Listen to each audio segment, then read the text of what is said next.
So it's my great pleasure to introduce our next session. So there's been a slight modification to the agenda that you would have received. We do have Zelda Freitas, who is actually replacing Marie-Solange Bernatez, who was going to be here to moderate the next session. So we have a session on support for caregivers that is going to include a panel discussion and a bit of a Q&A with caregivers themselves. So we're really, really excited for that. I'm going to allow Zelda the opportunity to introduce the people that will be part of that discussion, but I will introduce Zelda. So Zelda Freitas is a social worker and works as a clinical senior advisor, professional practices with multidisciplinary services at the CIUS Centre Ouest Montréal, and as an adjunct professor at the McGill School of Social Work. Her expertise involves caregivers and caregiving, psychosocial practice, including palliative care and end-of-life care, countering adult mistreatment and older adults, and she's currently part of the coordination team of the Caregiver Grief Connection Project. So please join me in welcoming her and our other guests.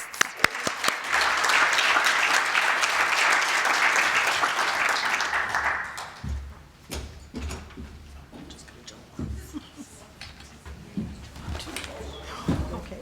Yeah. There are stairs. Okay. Now I know. Okay.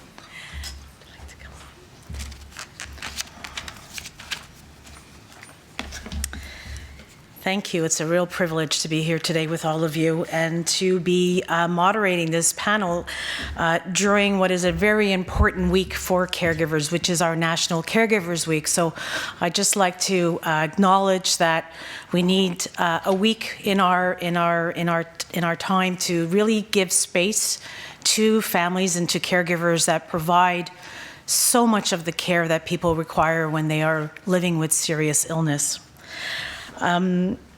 So that's what I'd like to start with. We're going to split. There's going to be two parts to this session. So we have family caregivers that are going to share with us a little bit about their experience around using resources and also about their experience of caregiving.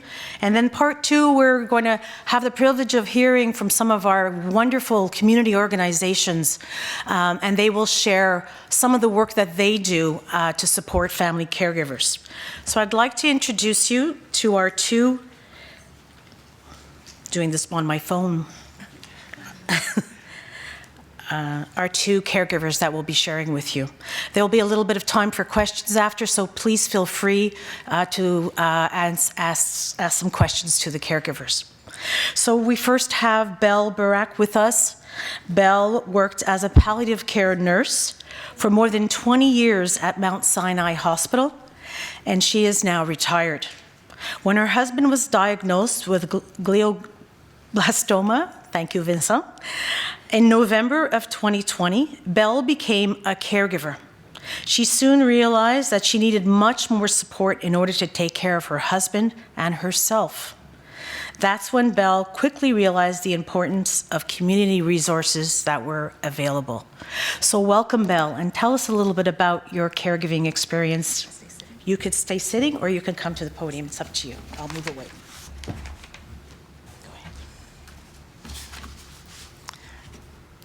Good morning. When Dr. Golda asked me about speaking here today about being a caregiver, first of all, I was honored, and secondly, I said yes immediately, because I like to share my story because my husband will never be forgotten. So my name is Belle Burak, and on November 7th, 2020, my husband was diagnosed with glioblastoma, and I became a caregiver. He passed away June 14th of 2022, at home, peacefully, where he wanted to be. We decided that we would maintain a normal lifestyle for as long as possible, and there was never a question of where my husband would be cared for. That was at home. Once I realized that I needed some help and support, our journey began. My first contact after leaving the hospital was with the CLSC, and with a palliative profile, there were many services available. Our social worker became our quarterback, and between the CLSC, NOVA, and Mount Sinai Home Care, I felt my husband was very well supported. One day, the social worker came for his visit, and he said, "What about you?" He could see that I was becoming exhausted, and the care for my husband was becoming more and more complicated. And that's when I realized that caring for the caregiver is of great importance. I always felt I could handle everything on my own, but I was wrong.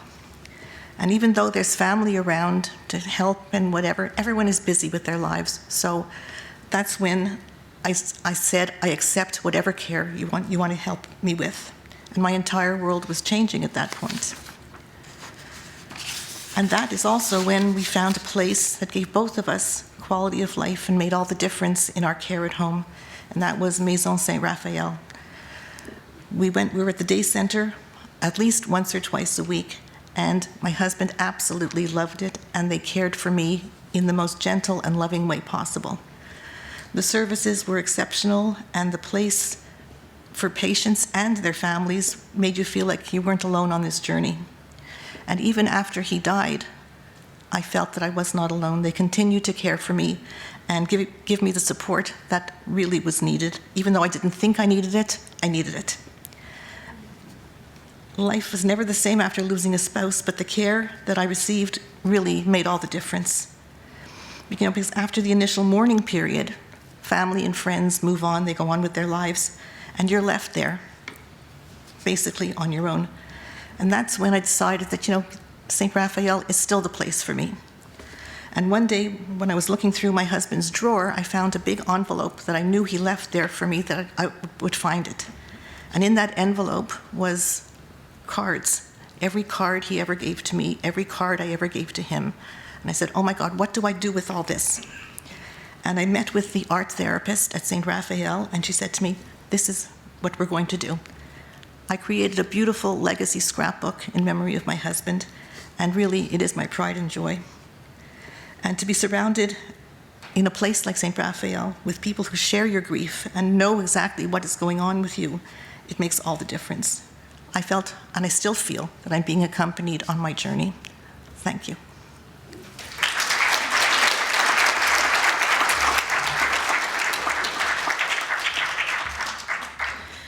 Thank you so much, Belle, for sharing with us. I think one takeaway message that I certainly have is that caregivers don't always know that they need help, so it's really important for all of us as care providers to reach out to them. I'd like to now introduce our next caregiver, Nathalie Richard. Nathalie Richard is the Executive Director of L'Étoile de Pachot, a support network for parents of disabled children, an organization she founded in 2013 following the birth of her son, who has multiple diagnoses and illnesses limiting his life expectancy. She created this unique organization in Quebec, which uses père aidant as an approach to parents with a severely disabled child. It is through her journey as a fighter that she raises awareness to improve the lives of parents in the community. Whether in her role as activist, NPO director, or mother of a severely disabled child, her ability to develop and communicate solutions to the challenges faced by her community has contributed to concrete social change over the past 10 years. This includes the design of the most accessible park in Quebec, Parc Saint-Joseph in the Rivière-des-Prairies borough, or the investment of more than $22 million a year by the Quebec government to provide better financial support for families with children requiring exceptional care. She continues her role as caregiver to her son, now aged 16, with the daily support of St. Raphael at this time. I welcome to the podium Nathalie Richard.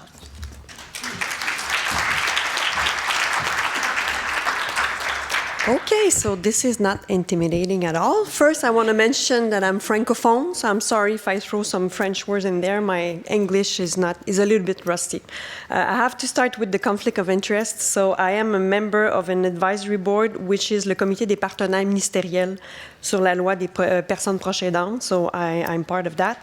And I also receive grants from a not-for-profit organization, which is L'Étoile de Pachot, which is my salary, so being the director. So I didn't understand the task correctly because I had 3 questions to answer, and I really wrote down the answer to a specific question. But I can maybe start by saying that, my son is 16 years old, almost 17. He has, I don't know what he doesn't have, maybe that would be easier, but he has everything. He has a rare genetic disorder, and we've been followed by palliative care since, I don't know, maybe 6, 7, 8 years. We don't know his life expectancy. I don't want to know, but I know that it's probably soon. Soon meaning months or years, but maybe not years with SSS. He is right now at this moment at Le Phare, the lighthouse. I'm having a well-deserved respite every month. I do that. Life has been hard, I'm not going to lie. The reason why I'm still standing today, I think, and I'm able to talk to you is because I'm well surrounded. I have nurses at home, 80 hours per week. This is how I function. I'm able to work. I'm able to do something else than to care for him. I still care for him, that's for sure. But I'm not the primary caregiver. I cannot do that anymore. He has too many needs. I cannot change another diaper. I'm going to die if I change another diaper. I'm fed up. But because of the support of all these persons around me, Le Phare, also Maison Saint-Raphaël, I'm able to continue on with that life. So I was asked to answer a question, which is what caregiver can expect or what are they at risk of experiencing? And I think I wouldn't teach you anything if I say, well, fatigue, depression, PTSD, hypervigilance, and stuff like that. It's all obvious, I think. I don't know how, but I never had a depression in 16 years, so miracle, miracle. I do a lot of sports. I run. I take care of myself. I try to take care of myself. But the one thing that I want to say is, I think everybody thinks that taking care of the person is really hard, and yes, it's hard. But what for me put more on my mental load is the relation with the hospital. Even though he's followed with palliative care, and we have how do you call it, a plan de soins, and everybody knows that we're not going to do any more surgeries, and we're trying to just make him comfortable. I keep to fight with the doctors that want to push surgeries and adding another med just to extend his life. Oh, hi. Sorry. David's doctor. I don't want to do anymore. I'm like that. I'm a little bit TDAH. I don't want to add years to his life. I want to add quality to his life. And sometimes I'm in a position that it's really, really hard to, I feel judged. I feel like I'm not a good mother because they keep pushing it, and it's like they don't understand what I want to do. So this is probably one of the most stressful things that I think throughout these 16 years that I've been living. It's having to deal with that pressure on the parents to keep maintaining his life, And there's another thing also that I find really, really hard, and I'm still at the point that I don't know what to do. It's to have to go through every day getting up and not knowing if it's going to be his last day. This is something really, really hard to go. We don't have a life expectancy. We know he's not going to be here for years, but as his mother, I have to get up every morning and put a smile on my face, even though I know it might be his last day, and I still have to go to work, and life goes on. I cannot just sit there and cry all day long. This is not what I want for him. He's a smiley boy. He's happy, but it's something really, really hard. And I find in our society, this is something that it's nobody talks about that. So even though I have a psychologist, a social worker, and we don't talk about it, and I feel really isolated with that feeling. The other question that I was asked to answer is illustrate the value of community. Well, I created a nonprofit organization that helps parents that have a severely disabled child. Most of them are in palliative care also. And the reason why I did that 10 years ago was because when my son was born, I realized really quickly that I was really alone in that journey. Even though I had a psychologist, social worker, family, friends, what I was craving was that connection with parents like me. That peer support was really, really important. So that's how I started to think about founded that organization. And 10 years later, we help thousands of parents. And I'm pretty sure today, if you ask all of these parents, if they had to choose just one sort of support, one kind of support, which one they would pick, I'm pretty sure they would say the community support. There's something there that is really, really helpful. And every day when I'm not feeling well, my first reflex is to call the mother that's going through the same thing that I'm going through. So this has been really helpful. The last question I was asked to answer is why is it important to know about the resources available? And I have a sad story to share with you that shows just how important it is to know, to be aware of the resources. We have a mother that came to us a few years ago, and she became a member of our organization, and her son at that time was 12 years old, and he had a lot of medical needs, and the mother was just exhausted. So when she came to us, she had no respite at home, nothing. So I was a little bit surprised, but not that much, because a lot of parents, it happens. So we keep fighting with the CLSC to get her some hours so that she had respite at home. After a year, she was able to get 6 hours per week. 6 hours per week. We all know that it's ridiculous. It was not enough. Shortly after that, her husband had a heart attack. She herself was really not doing well. So at that time, the CLSC agreed to increase the hours, but unfortunately it was too little, too late. So a few months after that was not going well, and her son is now in foster home. And they had to take one of the biggest decisions of their life, to put their child in that place. So just want to say how important it is that the parents know about the services. And I think in a society also, there's something about who's responsible for doing that. And I think it's all of our responsibility to make sure that the parents know about the services. It's not just the social worker, because let's be honest about it. In Quebec right now, we all know that we're lacking people and social worker and different. So it's for all of us to share, even though it's not our specialty, to let the parent know that there are services to help them out there. Whether it's La Maison Saint-Raphaël or other services, parent needs to know. And even though we're the 20th person to repeat that information, it's okay. Sometimes parents it can take many, many times before they understand it. They hear it through the ears, and then they process it, and then they, at some point, realize, yeah, I need to have that. So yeah, this is what I wanted to share with you. Thank you very much.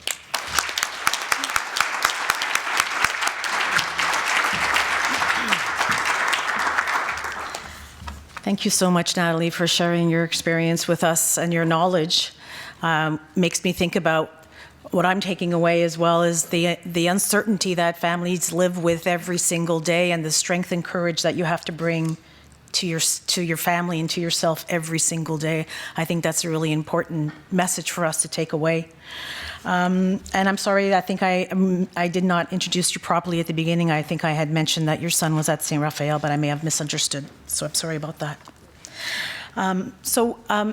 We'd like to open the floor now to questions. We have two wonderful family caregivers up here that are willing to share their knowledge and their experience with you. We'd love to hear if you have any questions for them. Please step forward to the mic.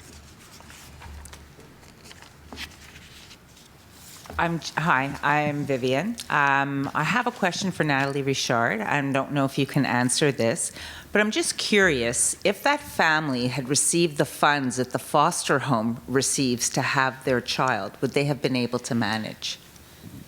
I'm not sure I understand the question. If the family would have received the... So, foster homes, yeah, the foster parents are paid to have a foster child come in. Correct. Had they received those funds, would they have been able to take care of their own child? I'm just curious. Yeah, we'll never know the answer, But from what I'm seeing for 10 years of helping parents, the sooner you give them money to have respite at home with a lot of hours, not just 3 hours per week, it makes a difference. And you're able to keep that child for a long period of time. So I want to answer yes, but we'll never know in that specific case. I have 80 hours, like I was saying, of nurses in my house. The only reason why David is still with me is because I have all of these people in place, or else I wouldn't be able to take care of him. So I want to answer yes. I want to believe that, yeah, they would have been able to keep him, yeah. So I wonder if that's really policy change that needs to be This is put what into I'm working place. on right now. Thank you. No, thank you so Yeah. much. Yeah. Pleasure.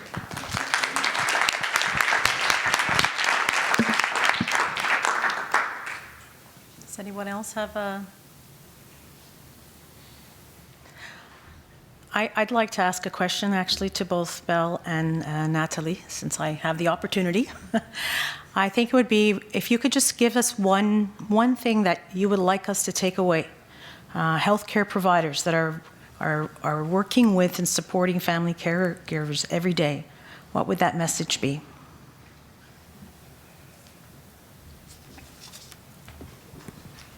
I think we were very fortunate that we did receive a lot of support. We got, really whatever we needed, even though I said I didn't want it at the beginning, when I finally decided that, yes, I do need things, it was right there for me. So I can't say what I didn't have, because I think we had the best of the best.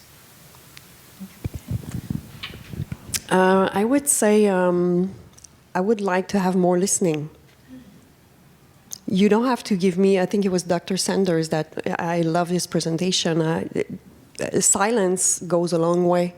You don't have to fix my world and just be there and listen and yeah. Thank you. Oh, we have a question. Thank you both for sharing these incredibly important memories that you have and situations that you have going and unfolding day by day. When we were taking care of my father until the end of his life, for the last year of his life during COVID at home, it was immediately apparent to me that if we didn't have a large family with lots of willing participants to care for him at home, that it wouldn't be possible. And it just made me feel like it takes, a village to raise a child, and it takes a village to care for people at the end of life at home. And I'm wondering whether you have any insight for caregivers, for healthcare providers, to guide people early as to how to prepare them and how to help them prepare their families for the needs coming down the road.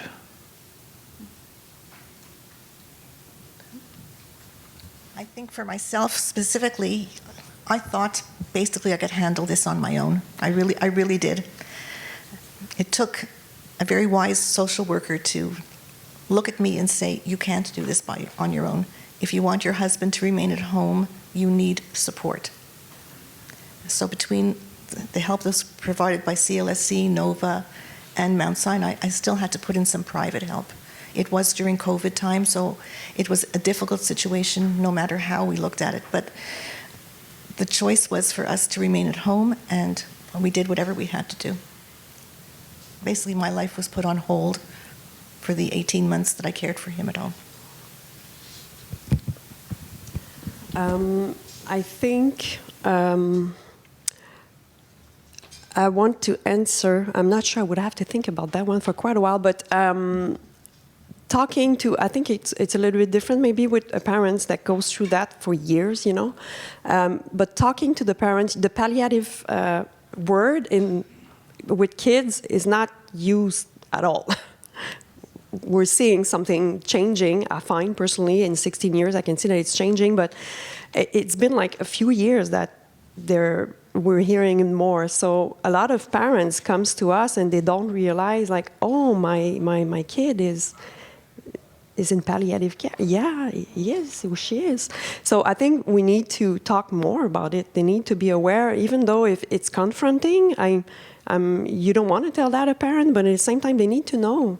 They need to know they will have to process this information at some point. So let's not wait 15 years and then it just crash in your face and you learn it from another person or not. Anyway, so yeah, I would say, and it's a discussion that needs to keep continuing.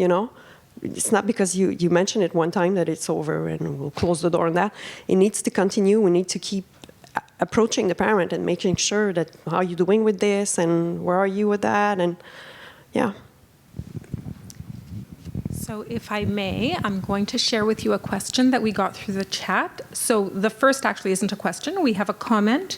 Thank you for your honest stories. I do feel this opens up desperately that conversation of, although there are services, most people can't access them.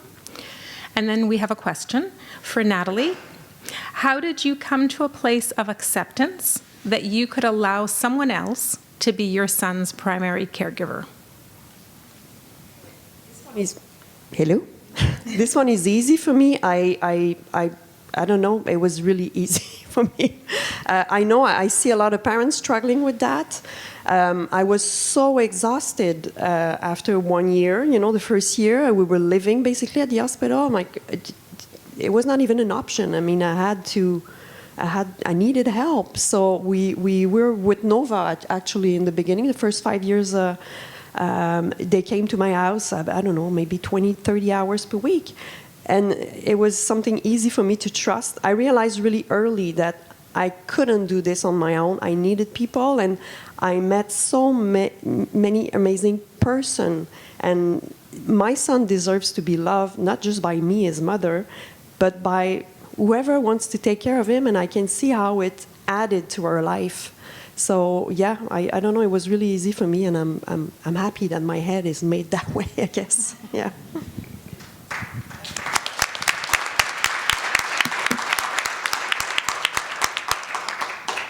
Take one more question. Yes, thank you both. I was wondering, well, Nathalie, it's been many years since you've been in that situation. And I was wondering if you saw an evolution, how the role or how the context evolved for caregivers, and how you think it's going to continue to evolve in Quebec, in our context. I think we're talking more about it. Yeah, I can see that it evolved in the right way. I think there's a lot to do about pediatric still. We don't hear about it. And what I'm facing right now is my son will be 17 soon, and at 18 years old, he won't be able to go to the lighthouse anymore. He's still alive, and there won't be a place for him. So yeah, things need to improve still. But yeah, I can see that it positively evolved in the last years. Yeah. So I'm just very conscious of time, of course, as the moderator. I want to thank you so much, Nathalie and Belle, for sharing your stories with us and showing us that how caregiving can be so different from one situation to a next, but yet there are needs of caregivers that are common, the need to be listened to, the need to be, networked with resources, and the access to resources as well. So thank you for bringing all that up, and we really appreciate you being here with us today.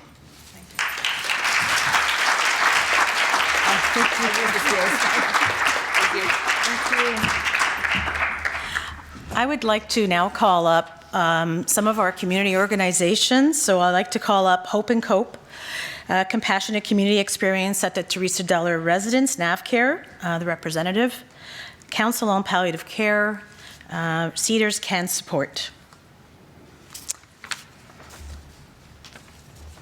And what we're going to discuss in this period, we're going to have the different organizations present a little bit about the services that they offer to family caregivers specifically.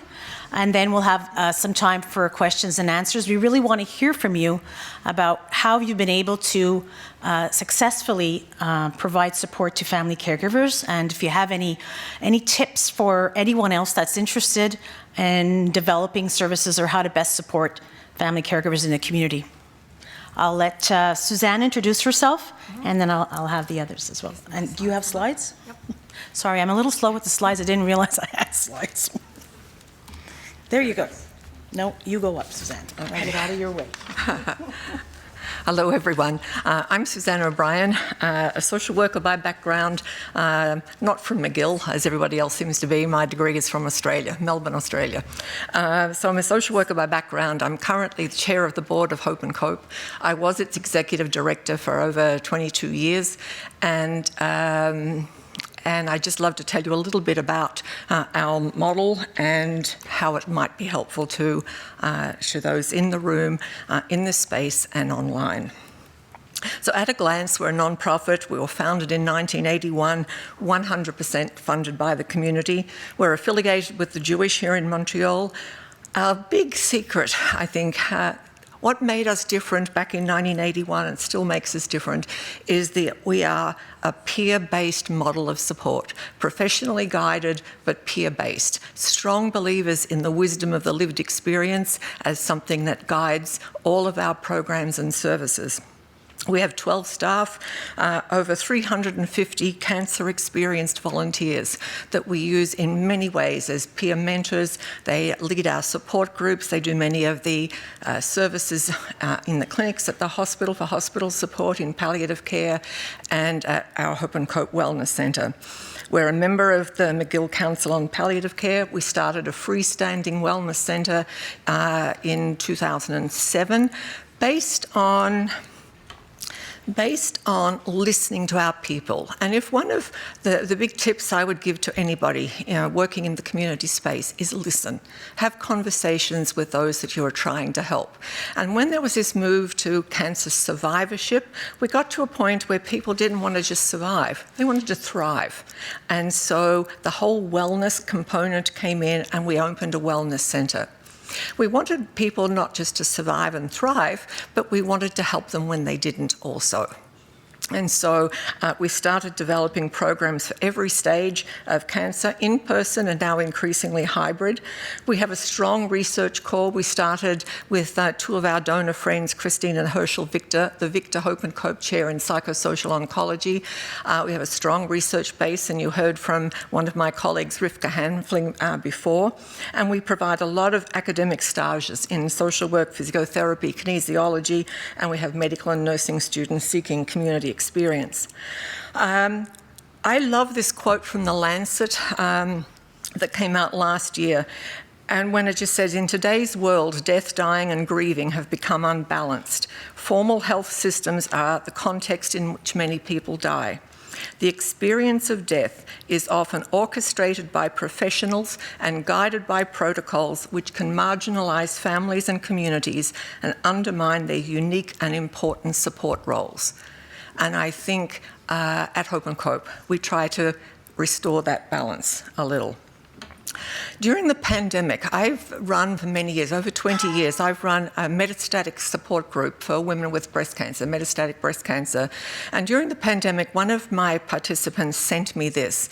This was when she said, in 18 months, she lived alone, in 18 months during the worst of the pandemic, the only human contact she had, other than some medical appointments, many of which were by Zoom and not in person also, the only human contact was with her Uber driver taking to the hospital.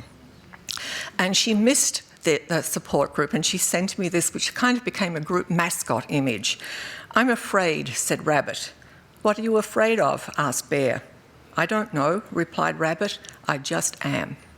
"Then I will sit with you until you're not afraid anymore," said Bear. "We will face it together." And I think this is really the underpinning of a strong peer-based community model. It's a model we should all have in professional practice as well.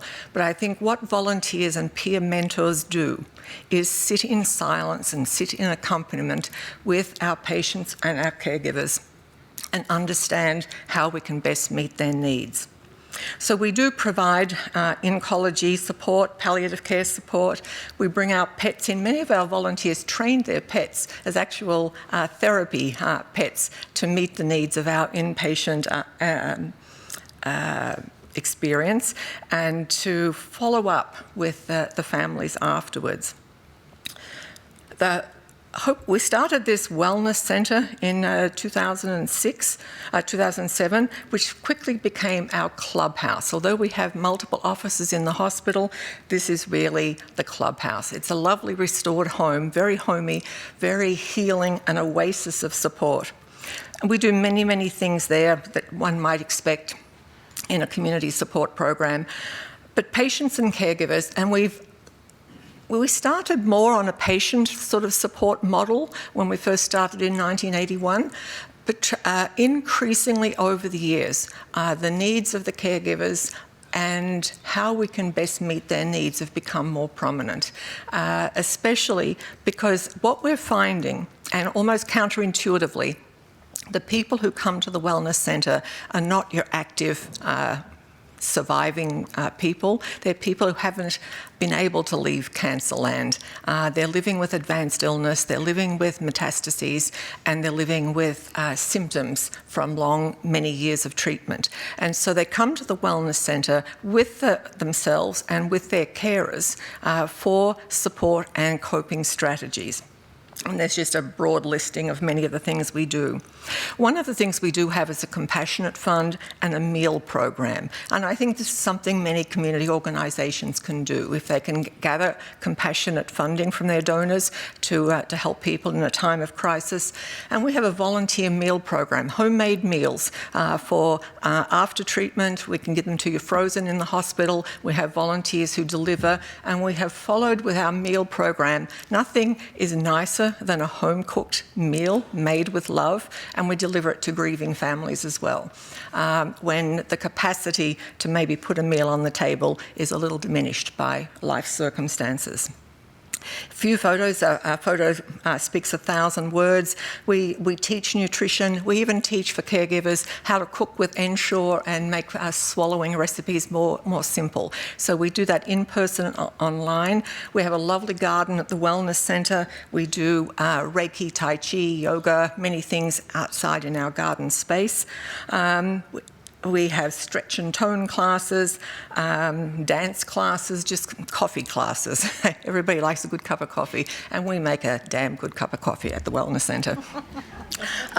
We also have grief support programs for children using art and drumming in this case, many venues and modalities to help families cope. These are some lovely photos that were shared with me from a metastatic retreat we did for young adults. I think, and this was just pre-COVID, and then the COVID experience of just the intimacy of these hugs really changed. And it's been a struggle for many community organisations and perhaps many others to bring back that level of intimacy. I think one of the things, and this was people know I like collecting these things, so someone sent me this. Sometimes this is what resilience looks like. They're over the bed, curled up in a little ball, and we find this for patients and for the carers who come to us for support. And sometimes resilience looks like the second picture, when we can actually, any of you familiar with spoon theory and how many spoons it takes of energy per day, how many spoons does it take to come out in person? But sometimes resilience means using up all your spoons to come and have a laugh and a conversation with someone who understands you at a deep emotional level. I think it's a place where this particular person said, I am tired of being tired. I'm sick of being sick. I want to feel like me. I'm so glad to have you all here. I don't want to be alone.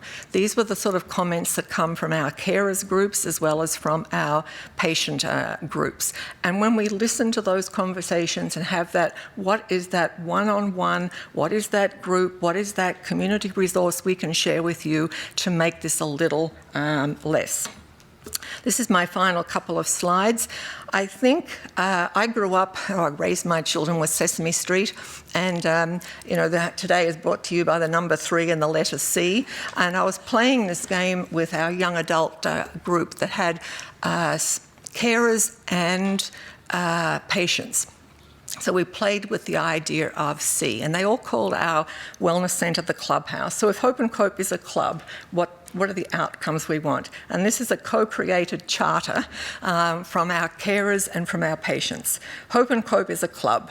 We both build community and are part of the community. We provide a safe space to address complex issues, bring some calm into what can seem chaotic. We are collaborative, cooperative, and creative. We have a culture of compassion, courage, commitment, coaching, and caring. Members make conscious choices about content. That's really important, this co-design piece. We empower members to be champions for their cause, to live consciously with uncertainty, to have control, to construct or co-construct new stories about the challenges they encounter every day, to find common ground with others, and to find moments of calm and reasons for celebration as a way of coping each day. And I think that's really the power of community. When we listen to the needs of our carers, when we listen to the needs of our patients, have conversations that say, how can we construct together something that might best meet your needs today? As simple as a meal, as complex as a support group, as doesn't matter what. We've hosted weddings, we've hosted bar mitzvahs, we've done many things to make life meaningful and possible for people who are facing tough times. All photographs have been used with permission for teaching purposes, and I give particular credit to Liz Knox for the young adult photographs that she shared with me after our retreat, and with grateful thanks to all of our users who challenge us to make meaningful and sustainable programs for those living with cancer, advanced cancer, metastatic illness and bereavement.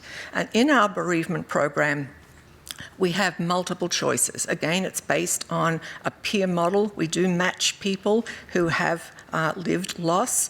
We have structured living with loss support groups. We realise that grief is a meandering process. We have a morning walk, MOURNING, a play on words. We have a morning walk on Mount Royal every week, and we have a morning cafe model where people can just drop in for a good cup of tea or coffee. Increasingly online, so that we are now having people in our programs from as far away as Mexico, which is lovely. I think we'll have to all practice our Spanish a bit, because suddenly we're having more Spanish people who want to join us. So many thanks for your time today, and please reach out to Hope and Cope if we can be of help.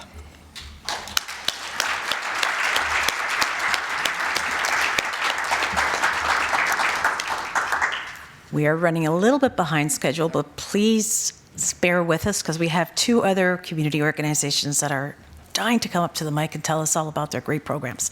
Cynthia Laporte, I believe you are from the Teresa Deller residence and not talking about Nav-Care. Please go ahead.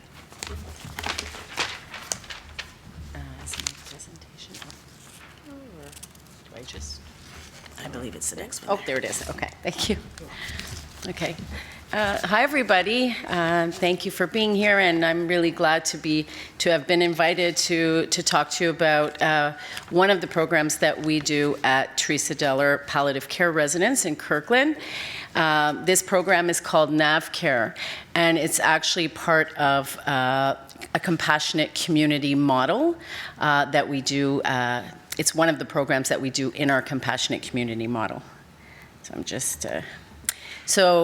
A compassionate community is really, it's actually, I was listening to Nathalie before, and and people's comments about it takes a village to take care of people who are alone, who have health issues, chronic illness, end-of-life illness, and it cannot be.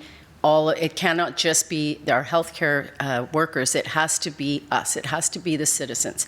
And that's what a compassionate community is all about. It's citizens who care, who are engaged and want to be part of this initiative. It's becoming very common all over, really. And again, because we're seeing that it isn't possible for healthcare to take care of every aspect of somebody's illness and death.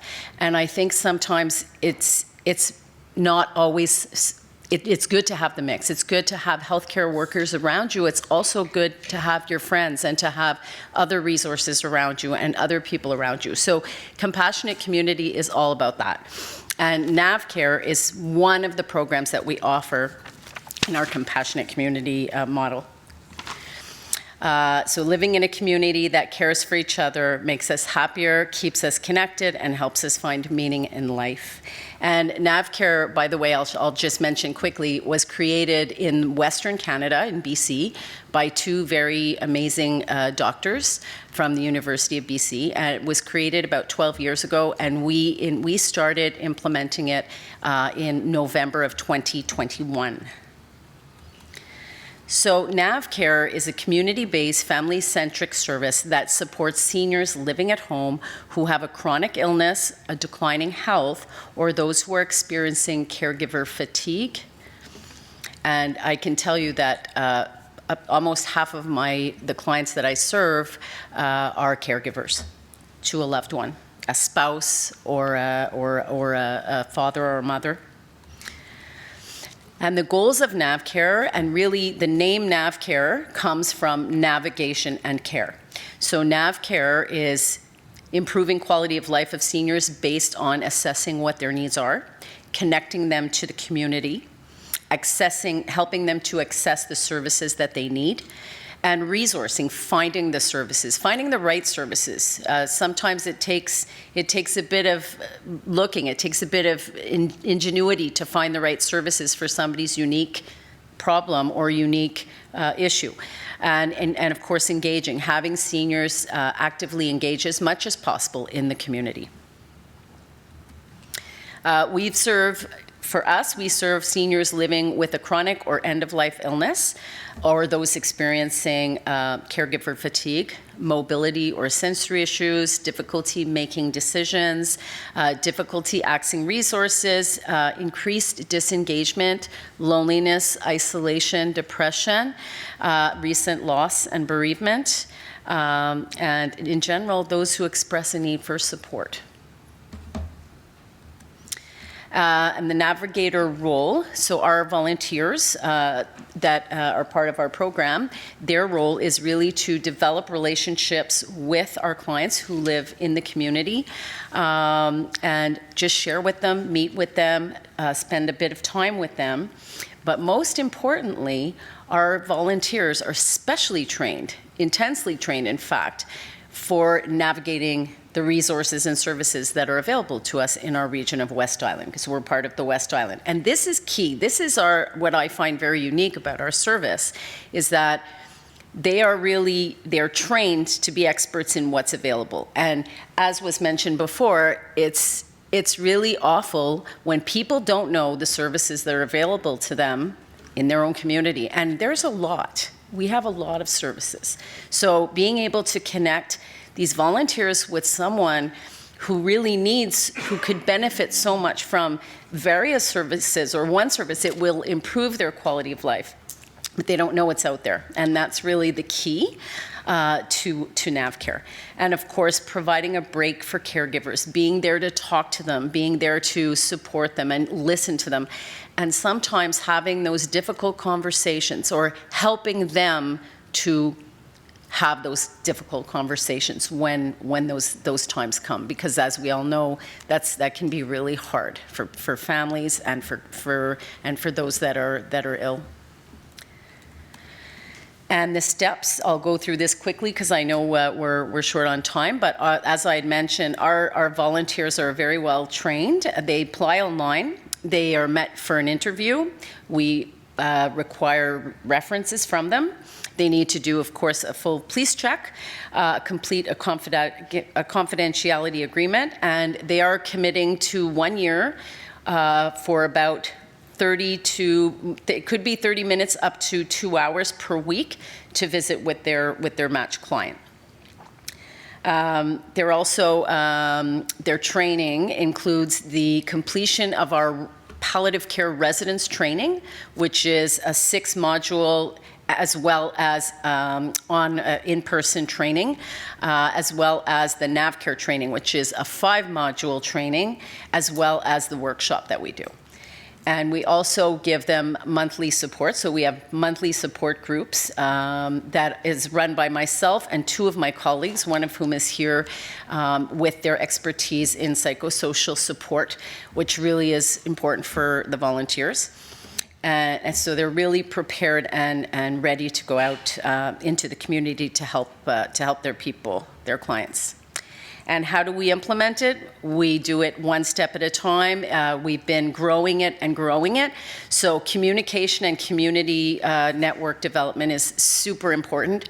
Connecting with all of our organizations, letting them know that we have this service, working with healthcare and CLSCs and the CIUS de l'Ouest de l'Île, and making sure they know what Nav-Care is. We get quite a few of our referrals from the CIUS and the CLSC in our area, which is really great. And working with other communities, doing presentations, talking about what it is. And then when we receive a referral, I will go out and meet with the client or with the potential client at their home, and I'll do an evaluation to make sure that what they're looking for, what their needs are, and then I will assign a navigator volunteer to that person. So we'll match them with a volunteer, and the relationship that they build is pretty amazing. I have one gentleman who calls his navigator volunteer his angel. So it really changed his life for him. So we make an action plan together. I go back with the volunteer to meet with the client to make sure everything's going well, and then they start their visits. And just so everyone knows, 1 in 100, a match might not be a good match, which is fine. And we will find a new match for that person. So we're very dedicated. I have amazing colleagues and amazing group of volunteers, and we're hoping to grow this program. So that's pretty much it. And I just want to end with this, which I love this saying: helping one person might not change the world, but it could change the world for one person. So thank you very much. Thank you very much, Cynthia Lapointe. I said Laporte before. Virginia, thank you so much for being the last speaker up here. So you're time pressured a little bit. Okay, no pressure. I don't have any slides, so we can leave that up. That's nice. So I'm here to talk about Cedars CanSupport. So one of the nice things, so I'm also the manager for supportive and palliative care services at the MUHC, and as the director for Cedars CanSupport. One of the reasons that I took on this new role 2 years ago was because as a researcher, it takes about 10 to 15 years for knowledge translation to go into actual implementation. So one of the nice things about being working with the team at Cedars CanSupport is that there's immediate support that's provided to the patients, and that's really gratifying to see. So Cedars CanSupport was a little bit of history. It was started 35 years ago by Gwen Nakos, who is a cancer patient herself. And during her time that she was receiving treatment, she noticed that the other patients were not as lucky as she was to receive the support. So one of the things that is nice about or significant about Cedars CanSupport is that it relies 100% on philanthropy, and we partner with the Cedars Cancer Foundation. 100% of all the proceeds that come from the Cedars Dragon Boat event that is held every September is provided to put in place these different services that we offer for patients. Some of those services include, so we provide practical, educational, emotional, financial services. So we do, so it's like there's a lot of resource centers in and around Montreal. We partner with Good Feel Better. We provide free wigs and hair alternatives. We have navigation services. We have transportation and taxi services. Tons of educational material. We have a lending library.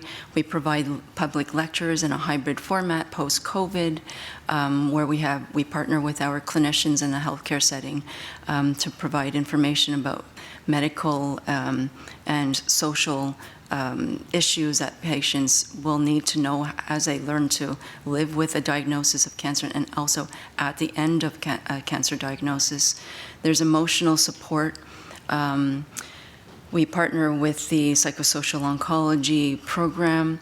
There's financial support that we have. It's also through the Cedars Cancer Foundation. We have certified complementary therapists who provide art therapy, massage therapy, meditation, gentle yoga, music therapy. We're starting to reintegrate pet therapy. One of the things that really we cannot do without are the volunteer services. And I can't say enough about the volunteers. That is the hub of our Cedars CanSupport services. And it's so important that they are offering their services altruistically, expecting nothing in return. And we really do need to encourage more people to understand what volunteering means to cancer patients on a one-to-one basis. Some of the challenges that we're facing right now is the accessibility and the visibility of these services, and I think it's not specific to Cedars CanSupport. What really saddens me is that when patients or family members, they tell me that I wish I had known about your services earlier. We don't need to wait until somebody is in deep distress for them to take advantage or to know about our services or anywhere else in the community. That really saddens me. So we're making progress. We're trying to understand and put in place different ways that we can reach out to patients early on at the new diagnosis, on the inpatient units, on the outpatient treatment areas, as well as the outpatient. There's no appointment necessary. People can come in and take advantage of our facilities. One of the things that is significant also about Cedars is that we're in the hospital. We are physically in the hospital in the ambulatory setting, right in front of the registration desk.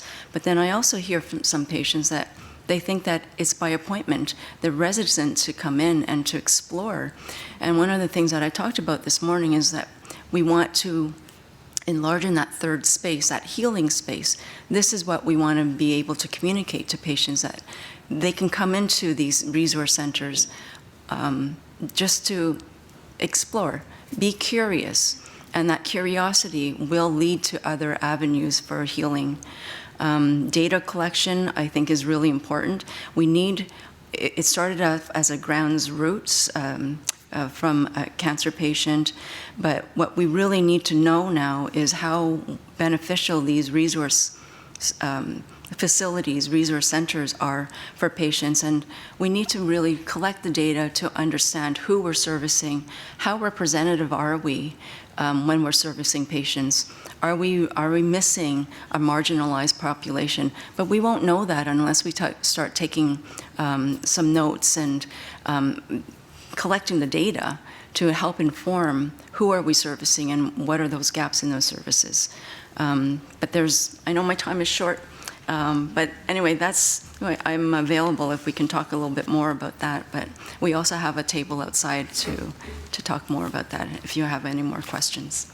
Thank you.